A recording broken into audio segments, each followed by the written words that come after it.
Hi there, Orchard family. You know, there's an old saying, my way or the highway. And what it means is we're going to be doing things my way. And if you're not on board with that, then get out. These days, a lot of people have taken that thinking even further. And really, their idea is there's only one way to think about things, my way. And if you don't think the same way I do, then get out.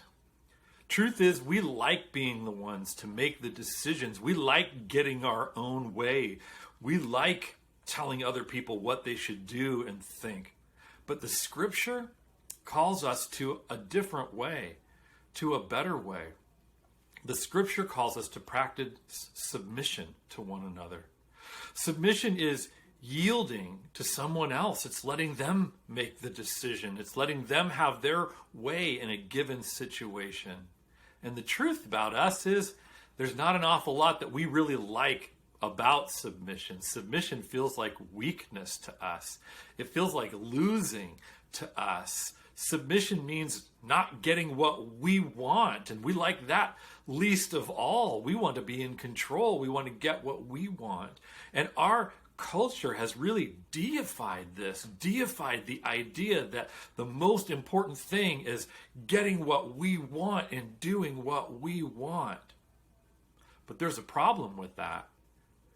When having things our own way becomes the most important thing to us, we are in trouble because it means our selfish, sinful desires are in control. And if you've ever spent any time at all around a selfish person who needs to have things their way, it becomes evident in just a few minutes how destructive and ugly that is.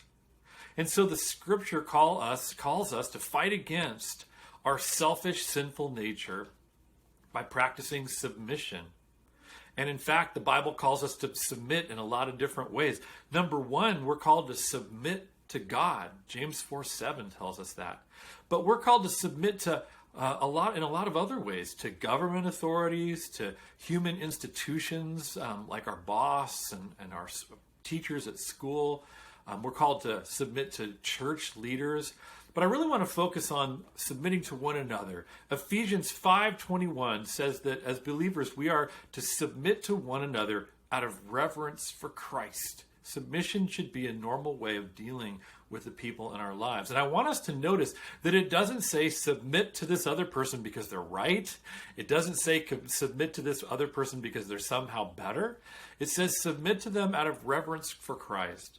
Submit because Jesus calls us to practice submission and because it's the right thing for us to do at certain times. And Jesus really is our model for submission. Jesus submitted to God and he submitted to death on a cross for us. He really submitted his life for us in that way. And there are lots of good reasons for submission, important reasons to submit. It can keep order. It can keep the peace. It's part of serving others. It's something we may do out of love. But I want to go back to that thing I talked about before, about needing things our own way. Submission teaches us that getting what we want, that having things our way, is not the most important thing in life. Submission reminds us that pleasing God and caring for other people are far more important than getting our way. So friends, I want us to think and pray on submission this week.